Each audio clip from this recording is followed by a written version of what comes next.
मित्रों, आदमी अमीर क्यों नहीं बन पाता? यह 4 कारण समझ लीजिए, कभी गरीब नहीं रहोगे। जय श्री कृष्णा।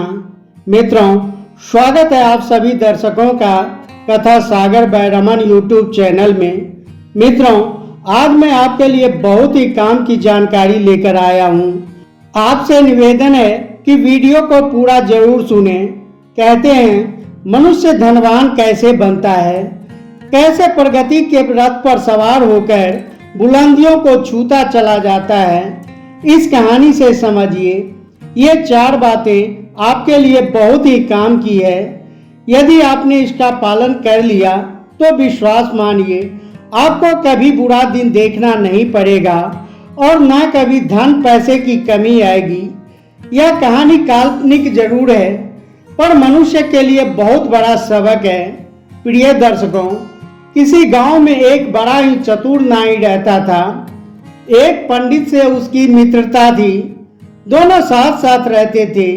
यजमानों के घरों से ही उसकी जीविका चलती थी। एक बार ऐसा आया कि काफी दिन बीत गए, पर किसी यजमान ने उन्हें नहीं बुलाया।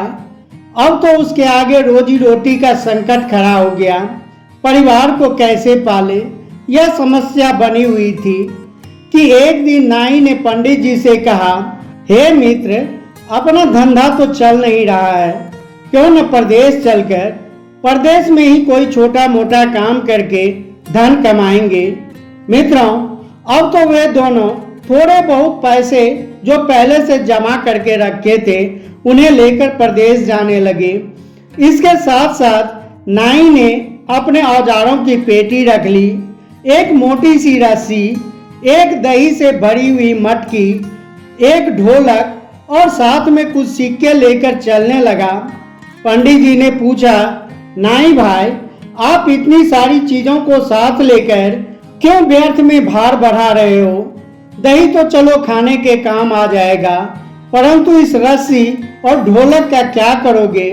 यह तो व्यर्थ में ही थकाएगी, इन्हें यहीं छोड़ दो।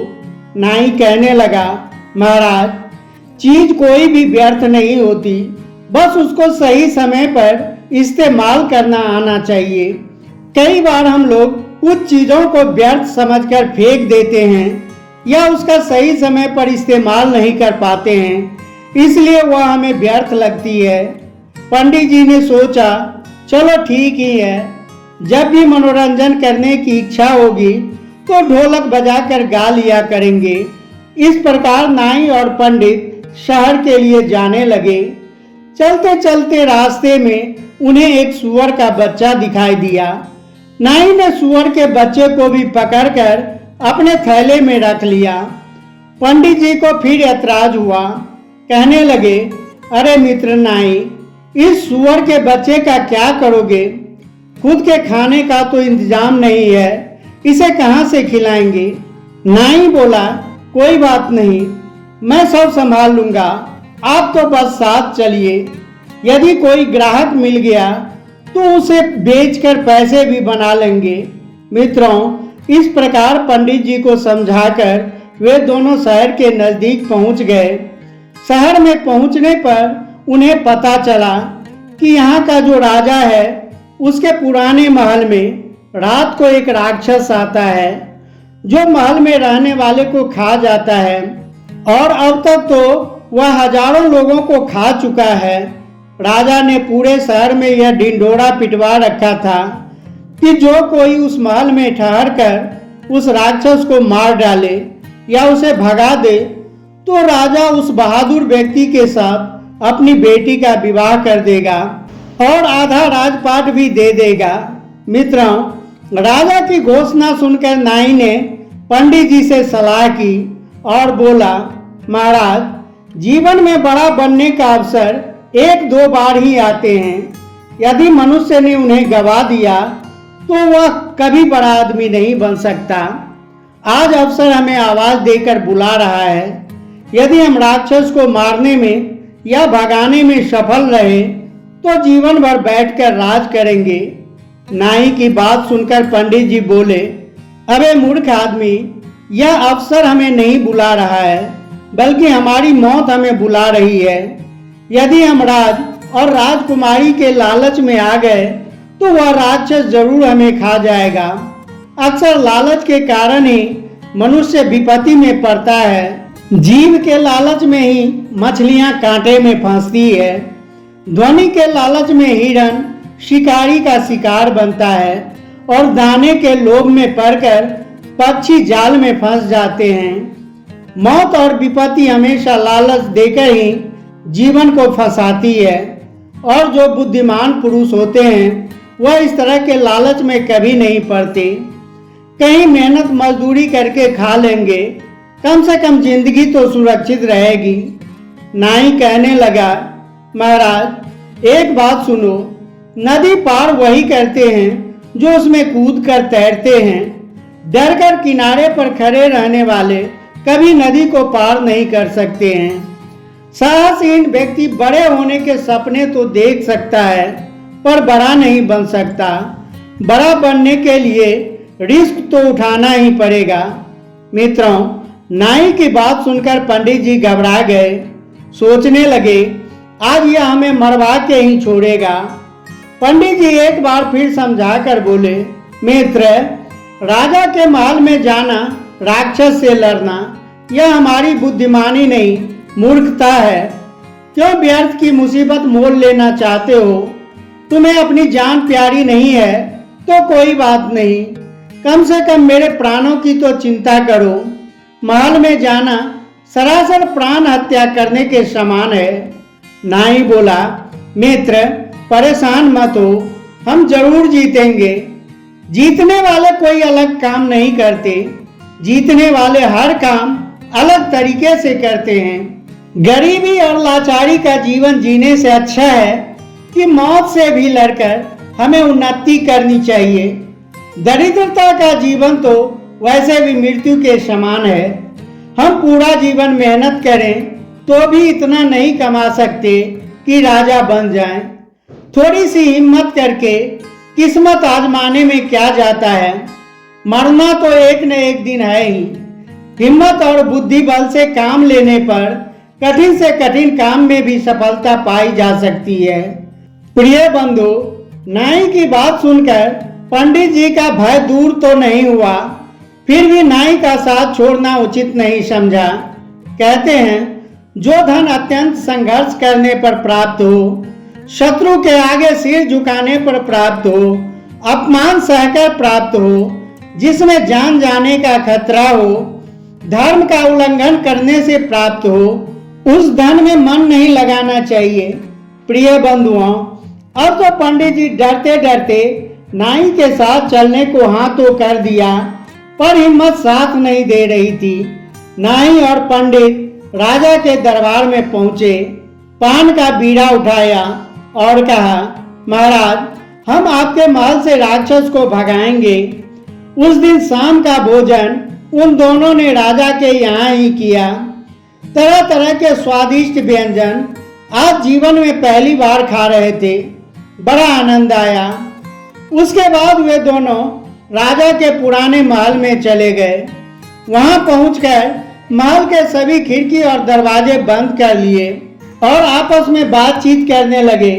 देखो मित्र, आज हम जान हथेली पर रखकर इस महल के अंदर आए हैं।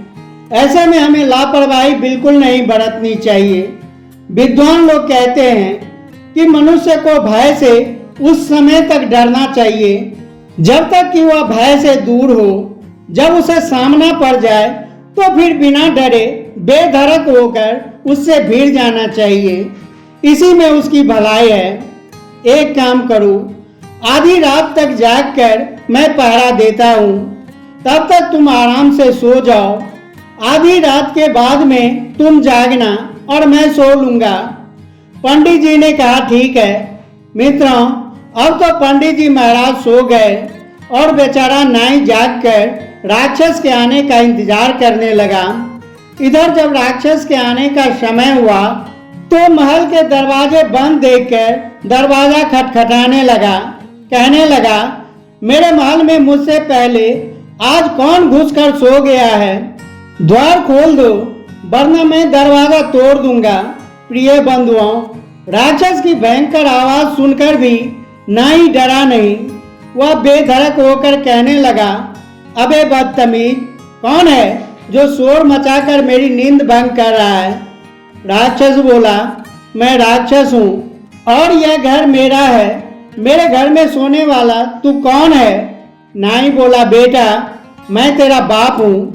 नाई की बात सुनकर राक्षस सोचने लगा, अजीब बात है, अब तक तो मनुष्य यदि होता तो मेरी आवाज सुनकर डरकर ही द्वार खोल देता, पर यह तो मुझसे डरने की बजाय मुझसे कह रहा है कि मैं तेरा बाप हूँ। राक्षस ने फिर से आवाज लगाई, यदि तू मेरा पिता है तो कायरों की तरह दरवाजा बंद किए क्यों बैठा है? बाहर निकलकर मुझसे युद्ध कर। अंदर से नाई ने आवाज दी, बेटे यदि आज मैंने दरवाजा खोल दिया तो तुम अपना मुंह दिखाने लायक नहीं रहोगे। मेरा सामना करने की तुझ में हिम्मत नहीं है, इसलिए तेरी भलाई के लिए ही मैंने दरवाजा बंद किया है। राक्षस ने सोचा, जरूर यह कोई मुझसे भी बड़ा ताकतवर राक्षस है, तभी तो बिना डरे ही मेरी बात का जवाब दे रहा है। कहीं वाकई में यह मेरा बाप तो नहीं। फिर सोचा, अगर यह मेरा बाप होगा तो आकार में मुझसे भी बड़ा होगा और बल में भी। राक्षस बोला, ठीक है, यदि तुम मेरा पिता है तो अपना बल दिखा और मेरा भी देख, कुछ अपनी पहचान बता और कुछ मेरी भी पहचान देख। मित्रों, इतना कहकर राक्षस ने अपने सिर का एक बाल तोड़कर एक छिद्र के द्वारा महल के अंदर फेंक दिया और कहा, यह देख मेरा बाल है। राक्षस का बाल काफी मोटा था। तभी जवाब में अंदर से नाई ने अपने साथ जो रस्सी लाया था उसे बाहर फेंकते हुए बोला, ले देख, यह मेरी मूंछ की बाल है। मित्रों, नाई के द्वारा फेंकी गई रस्सी को देखकर राक्षस डर गया। सोचने लगा, इसका मूंछ का बाल इतना बड़ा है तो यह कितना बड़ा होगा। उसने फिर से आजमाइश की और अपने सर से एक जूं पकड़कर भीतर की ओर फेंकी। राक्षस का जूं भी काफी बड़ा था। अंदर से नाई ने सूअर का बच्चा बाहर फेंकते हुए कहा, ले देख, यह मेरे सर का जूं है। इतना बड़ा जूं देखकर राक्षस डर गया। राक्षस ने अपना थूक अंदर फेंकते हुए कहा, ले देख, यह मेरा थूक है। जवाब में नाई ने अंदर से मटकी की दही उड़ेल दिया और कहा, यह देख, यह मेरा थूक है। यह देखकर राक्षस के पैर उखड़ गए। सोचने लगे, जरूर यह मेरा पिता ही है। फिर उसने एक बार परीक्षा करने की सोची और उसने जोर से गर्जना की। उधर जवाब में नाई ने अपनी ढोल पीटनी शुरू कर दी। ढोलक की आवाज की गर्जना को अपने पिता की ही गर्जना समझकर राक्षस का मलमूत्र छूट गया। वह समझ चुका था कि अंदर कोई मुझसे भी बड़ा राक्षस है। नाई ने कहा, अबे पागल, पूरी रात परीक्षा ही करता रहेगा या आमना सामना भी करेगा? ले, मैं दरवाजा खोलता हूँ, तू मेरा दर्शन भी कर ले। इतना कहकर नाई ने दरवाजा के ऊपर छुपकर बैठ गया। पंडित जी से दरवाजा खोलने के लिए कहा। मित्रों, डरते डरते पंडित जी ने दरवाजा खोल दिया। राक्षस भी डरता हुआ धीरे धीरे जैसे ही अंदर बढ़ा तो नाई ने अपने उस तरह से राक्षस की नाक काट ली और वह राक्षस नाक पकड़कर रोता हुआ चिल्लाता हुआ वहां से भाग खड़ा हुआ और बोला, अब मैं यहाँ कभी नहीं आऊंगा, यह महल तुम ही रख लो। नाई बोला, खबरदार, फिर कभी आना भी मत, अगर आया तो अगली बार तुझे जीवित नहीं छोड़ूंगा। मित्रों, इस तरह वह राक्षस राजमहल को छोड़कर सदा सदा के लिए वहां से चला गया। शर्त के अनुसार नाई आधे राज्य का मालिक बन गया और राजा की बेटी से उसका विवाह हो गया। उसने अपने मित्र पंडित को अपना मंत्री बना लिया। प्रिय बंधु, तब राजा के रूप में नाई अपने मित्र पंडित से कहता है, हे मित्र, मनुष्य इन 4 बातों को सदैव याद रखे तो वह कभी गरीब नहीं रहेगा। पहली बात, अवसर को पहचानना चाहिए और उसे पकड़ने का प्रयास करना चाहिए, और जो चीज आपके पास है उसे व्यर्थ की चीज न समझकर उसे सही समय पर इस्तेमाल में लेना चाहिए। दूसरी बात, हिम्मत के साथ बुद्धि बल से काम लेना चाहिए। बिना बुद्धि बल की सहायता के शूरवीर भी हार जाता है। बुद्धि से मनुष्य छोटा होकर भी बड़े से बड़ा को पराजित कर सकता है। तीसरी बात, अपनी सोच सदैव बड़ा रखिए। छोटा सोचने वाला कभी बड़ा नहीं बन सकता। कहते हैं जब सोच बड़ी होगी तो ही मनुष्य बड़ा कदम उठाता है। चौथी बात, अमीर बनने के मार्ग में यह 6 चीज बाधाएं बनती है। नंबर 1, लापरवाही। नंबर 2, औरतों की गुलामी। नंबर 3, बीमारी। नंबर 4, संतोष। नंबर 5, बुज़दिली। नंबर 6, अपनी जन्मभूमि से प्यार। प्रिय बंधु, यदि इन बातों को आपने ठीक से समझ लिया तो जीवन में कभी गरीबी का मुंह नहीं देखना पड़ेगा। आप धीरे धीरे धनवान बनते चले जाओगे। तो मित्रों, यह कहानी आपको कैसी लगी अपनी राय कमेंट में जरूर रखना। वीडियो अच्छा लगा हो तो इसे लाइक, शेयर तथा चैनल को सब्सक्राइब अवश्य ही कर दें। आपका कमेंट हमें अच्छी अच्छी कहानियां लिखने के लिए प्रेरित करता रहता है। तो मिलते हैं अगली वीडियो में एक नई ज्ञान चर्चा के साथ। आप सभी का बहुत बहुत धन्यवाद। जय श्री कृष्णा।